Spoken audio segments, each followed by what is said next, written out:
안녕하십니까. 백야드 북 리딩 책 낭독의 브루스 리입니다.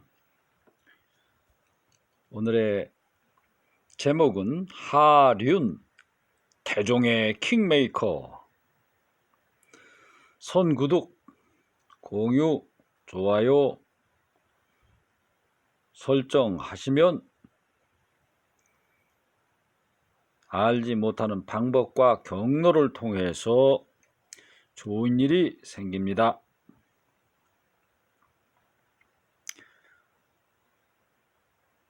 태종은 왕위에 오르는 과정에서 많은 사람들이 피를 흘리게 했다.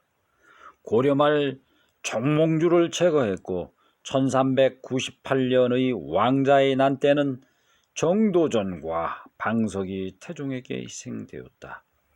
태종이 이처럼 피를 흘려 왕이 되는 과정에서 많은 참모들이 있었지만 그 중에서도 돋보이는 인물이 바로 하륜이다. 1347년생 1416년 몰. 태조에게 정도전이 있었다면 태종에게는 하륜이 있었던 것이다. 태종을 왕위에 올리는 데 기여하고 왕이 된 태종을 보필하면서 마지막까지 태종의 남자로 살아갔던 하륜의 생애를 따라가 본다. 하륜과 태종의 만남. 진산 부원군. 하륜이 정평에서 졸하였다. 부음이 이르니 왕이 심히 슬퍼하며 눈물을 흘리고 3일 동안 철조하고 7일 동안 소선, 육류를 금함. 쌀, 콩 각각 50석과 종이 200권을 치부하고 예조 좌랑 정인지를 보내어 사죄하게 했다.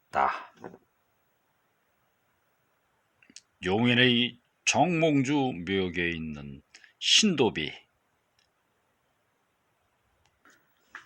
위 기록은 1416년 태종 16년 11월 하륜이 사망했을 때의 기록으로 하륜에 대한 태종의 신임이 매우 컸음을 잘 보여주고 있다. 하륜의 자는 대림, 호는 호정, 본가는 진주로 순웅 부사를 지낸 하윤린의 아들로 어머니는 강숭유의 딸이었다.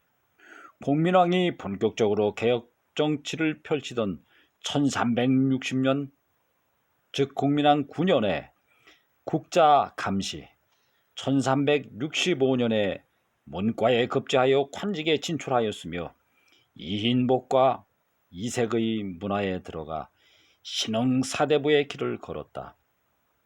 1367년 신돈 측근의 비행을 탄핵해다가 파직되기도 했지만 고려 말 공민왕, 우왕 때의 주요 관직을 두루 지냈다.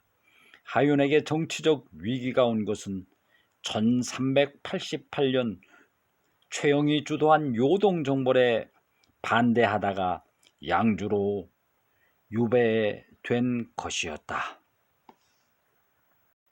당시 하륜이 이인임의 인척이었다는 점도 유배의 원인이 되었다고 고려사 조료 등에는 기록되어 있다. 1391년 공양왕 3년에 전라도 도순찰사가 되었다가 조선이 건국된 후에는 경기 좌도 관찰 출척사가 되어 부역제도를 개편, 전국적으로 실시하게 하였다. 조선 건국 후 하륜의 활약이 가장 돋보였던 점은 새로운 도읍지 선정 과정에서였다. 처음 태조는 새 도읍을 계룡산 일대로 정하고자 했으나 태조가 계룡산의 도읍을 옮기고자 하여 이미 역사를 일으키니 감히 가라는 자가 없는데 하륜이 힘써 청하여 파하였다는 기록에서 보듯이 하륜이 강력히 반대하여 이를 중지시켰다. 하륜은 안산을 주산으로 하여 지금의 신촌 일대인 무악을 세도읍지로 해야 한다고 주장했으나 태조는 결국 한양천도를 주장한 정도전과 무학대사 등의 의견을 수용하여 1394년 10월 북악을 추산으로 하는 한양으로 새 도읍지를 정했다. 1394년에는 표전문을 보내는 문제로 조선과 명나라 사이에 긴장감이 감돌았다. 당시 명나라에서는 조선에서 보낸 표전문, 즉 중국에 대한 4대 문서로 국왕이 중국의 황제에게 올리는 글의 내용이 불손하다 하여 그 중심에 있었던 정도전을 명나라로 보낼 것을 요구하였다. 대부분이 반대했지만 하륜은 외교 문제 해결을 위해서는 누군가 가야 한다고 주장했고 결국 정도전을 대신해서 자신이 직접 명으로 가서 이 문제를 해결하고 돌아왔다. 태조의 신임을 받던 하륜이 본격적으로 태종의 남자가 되어 가는 과정에는 관상에 관한 일화가 있다. 태종실록 총서의 기록에는 하륜이 본래 관상 보는 것을 좋아했는데 친구이자 태종의 장인인 민제를 보고 내가 관상을 많이 보지만 공의 둘째 사위 같은 사람은 없었소. 내가 뵙고자 하니 공은 그 뜻을 말하여 주시오 라고 부탁했고 결국 민제의 주선으로 태종을 만난 하륜은 마음을 기울여 섬기게 되었다.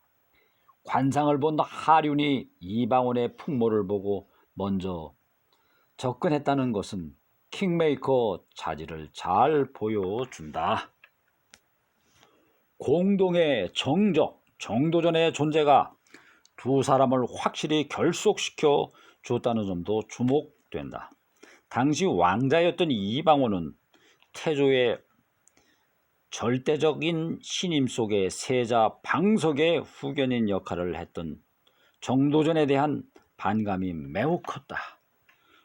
하륜 또한 정도전의 미움을 받아 충청도 관찰사로 내려갔던 만큼 정도전과는 악연이 있었다. 15세기 학자 성현이 쓴 용제총화에는 하륜이 충청도 관찰사로 내려가면서 베푼 환송연에서 일부러 이방원의 옷에 술을 쏟고 사과를 핑계로 이방원과 정도전 제거를 위한 구체적인 대책을 제시한 장면이 소개되어 있다. 정도전 제거의 계책을 알려주며 태종의 확실한 참모로 자리를 잡아가는 과정은 태종실록에도 구체적으로 기록되어 있다. 그때의 정도전이 남은과 꾀를 합하여 6월, 즉 방석을 끼고 여러 적자를 하려 하여 화가 예측 못하게 되었으므로 하륜이 일찍이 왕, 즉 태종의 잠저에 나아가니 왕이 사람을 물리치고 계책을 물었다. 하륜이 말하기를 이것은 다른 계책이었고 다만 마땅히 선수를 써서 무리를 쳐 없애는 것뿐입니다. 하니 왕이 말이 없었다. 하륜이 다시 이것은 다만 아들이 아버지의 군사를 희롱하여 죽음을 구하는 것이니 비록 상위께서 놀라더라도 필경 어찌하겠습니까 하였다. 위의 기록은 1398년 왕자의 난 때 하륜이 태종에게 정도전과 방석에게 선제의 공격을 제안한 것으로 하륜이 왕자의 난 거사에 결정적인 역할을 했음을 보여주고 있다. 왕자의 난이 성공한 후 태종은 거사의 정당성을 위해 둘째지만 방우의 죽음으로 맏형이 된 방과 후의 정종, 방과를 왕위에 올렸다. 정종이 왕위에 오르자 하륜은 정당 문학, 즉 조선 전기의 문화부에 속한 정이품 벼슬, 정당 문학을 제수받고 정사공신 가로 열고 태조 7년 제1차 왕자의 난을 평정하는 데 공을 세운 사람에게 내린 칭호 가로 닫고 정사공신 1등에 녹훈되었다. 이어 1400년 11월 이방원이 태종으로 즉위하자 다시 좌명공신 가로 열고 정종 2년 제2차 왕자의 난을 평정하는 데 공을 세운 사람에게 내린 칭호 좌명공신 1등에 올랐다. 연이어 1등 공신에 오른 것은 왕자의 난 때에 하륜의 비중을 잘 보여주고 있다. 태종이 왕위에 오른 이후 하륜은 이제 킹메이커에서 왕을 확실히 보좌하는 참모로서 그 역할을 본격적으로 수행하게 된다. 감사합니다. 구독, 공유하면 좋은 일이 생깁니다.